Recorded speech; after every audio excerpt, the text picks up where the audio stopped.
Jumpa lagi di Sudut Pandang. Upacara HUT RI ke-79, Jokowi kenakan baju Kutai Kaltim, Prabowo pakai baju adat Jawa. Presiden Joko Widodo menjadi inspektur upacara memperingati HUT RI ke-79 Republik Indonesia di Istana Negara Ibu Kota Nusantara, Kalimantan Timur pada Sabtu 17 Agustus. Upacara tahun ini menjadi kali terakhir bagi Jokowi usai menjabat sebagai Presiden Indonesia dalam 10 tahun kebelakang. Kali ini Presiden Jokowi mengenakan baju adat Kalimantan Timur saat menjadi inspektur upacara. Jokowi tampak mengenakan baju atasan berwarna hitam yang terbuat dari bludru. Baju itu diwarnai dengan ukiran emas di bagian depan yang memberikan kesan mewah. Busana yang sama juga dikenakan oleh Iriana Jokowi. Ia mengenakan kebaya bludru berwarna hitam dengan ukiran emas. Kebaya itu dipadukan dengan bawahan berupa kain batik dan hiasan kepala. Sementara itu, Presiden terpilih 2024-2029 Prabowo Subianto tampil mengenakan busana khas Jawa saat menghadiri upacara HUT RI ke-79 di IKN Kalimantan Timur. Duduk di samping Presiden Joko Widodo, Prabowo mengenakan setelan beskap yang membuatnya terlihat gagah. Pertumbuhan ekonomi RI terjaga. Presiden RI Joko Widodo menyatakan pertumbuhan ekonomi Indonesia selalu terjaga di kisaran 5,0%. Angka ini dinilai lebih tinggi dibandingkan rata-rata pertumbuhan global yang hanya sebesar 3,4%. Selain itu, menurut Jokowi, rasio utang Indonesia juga menjadi salah satu yang paling rendah di antara kelompok negara G20 dan ASEAN.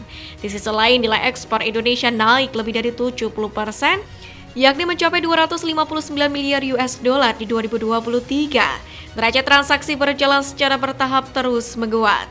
Selanjutnya, indikator kesejahteraan masyarakat meningkat signifikan, di mana tingkat pengangguran turun menjadi 4,8% di 2024. Selaras, tingkat kemiskinan juga mengalami penurunan tajam, yakni menjadi 9,03% di 2024. Angka kemiskinan ekstrim pun juga turun signifikan menjadi 0,83% di tahun ini. Demo warga Rempang pada Jokowi. Jokowi menyampaikan permintaan maaf atas kesalahan selama menjabat sebagai Presiden RI dalam pidato kenegaraannya pada sidang tahunan MPR pada Jumat kemarin. Menurutnya, dia telah berupaya memberikan yang terbaik meskipun memang tak bisa menyenangkan semua pihak. Menanggapi hal ini, warga Kelurahan Sembulang, Kecamatan Galang, Kota Batam, Kepulauan Riau menilai permintaan maaf Jokowi tidak cukup meskipun beribu kali disampaikan. Mereka menganggap Jokowi telah membuat warga Rempang menderita. Keluarga mereka terpecah belah, kampung mereka digusur akibat proyek strategis nasional atau PSN Rempang Eco City. Dia mengatakan warga Rempang belum merasakan kemerdekaan pada HUT ke-79 Republik Indonesia ini. Sebab menurutnya kampung mereka dijajah dan dirampas oleh pemerintah demi PSN Rempang Eco City. Dia mengatakan di saat Jokowi dan para menterinya merayakan hari kemerdekaan di Ibu Kota Nusantara, sementara itu warga Pulau Rempang masih berjuang mempertahankan kampung leluhur dari kaki tangan proyek Rempang Eco City. Roky Gerung kritik keras pidato kenegaraan Jokowi.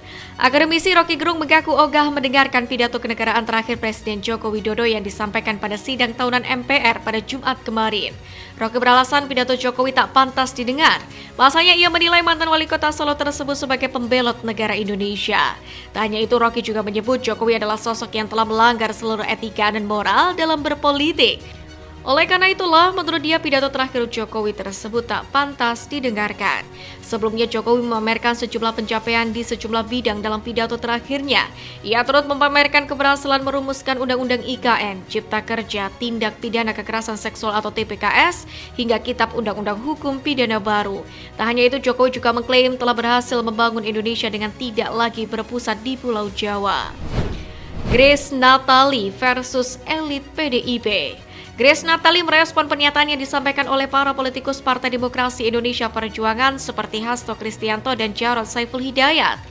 Yang teranyar, stafus Presiden Joko Widodo atau Jokowi itu meminta PDIP menarik semua kadernya yang menjabat sebagai menteri dari Kabinet Indonesia Maju.